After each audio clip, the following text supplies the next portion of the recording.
নির্বাচনসহ তিনটি গুরুত্বপূর্ণ বিষয়ের রোডম্যাপের আহ্বান জানিয়েছে ন্যাশনাল সিটিজেন্স পার্টি বা এনসিপি। জুলাই মাসের ঘোষণাপত্রের পাশাপাশি বিচার ব্যবস্থা সংস্কার এবং একটি অবাধ ও সুষ্ঠু জাতীয় নির্বাচনের জন্য একটি রোডম্যাপ ঘোষণার জন্য অন্তর্বর্তী সরকারের প্রতি আহ্বান জানিয়েছেন জাতীয় নাগরিক পার্টির এনসিপি আহ্বায়ক নাহিদ ইসলাম।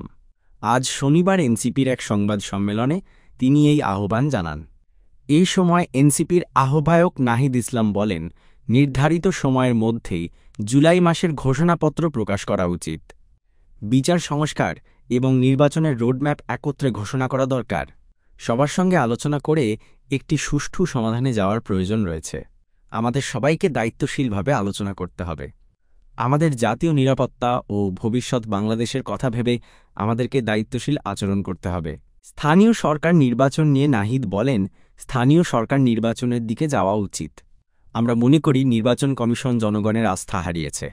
কাজেই নির্বাচন কমিশনকে জনগণের আস্থা তৈরি করতে হবে অথবা দায়িত্ব ছেড়ে দিতে হবে।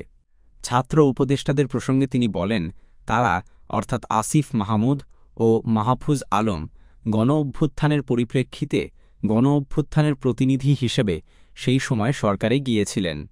আমিও তাদের সঙ্গে ছিলাম। তারা যদি রাজনীতি করতে চান, নির্বাচন করতে চান, তাহলে তারা সরকারে থেকে সেটা করতে পারবেন না। তিনি আরও বলেন, দুজন ছাত্র উপদেষ্টাকে নিয়ে জাতীয় নাগরিক পার্টির সঙ্গে যেভাবে অপপ্রচার চালানো হচ্ছে, আমরা এটির তীব্র নিন্দা জানাই। সংবাদ সম্মেলনে আরও উপস্থিত ছিলেন জাতীয় নাগরিক পার্টির এনসিপি সদস্য সচিব আক্তার হোসেন, জ্যেষ্ঠ যুগ্ম আহ্বায়ক সামান্তা শারমিন, মুখ্য সমন্বয়ক নাসির উদ্দিন পাটোয়ারি, মুখ্য সংগঠক দক্ষিণাঞ্চল হাসনাত আবদুল্লাহ প্রমুখ।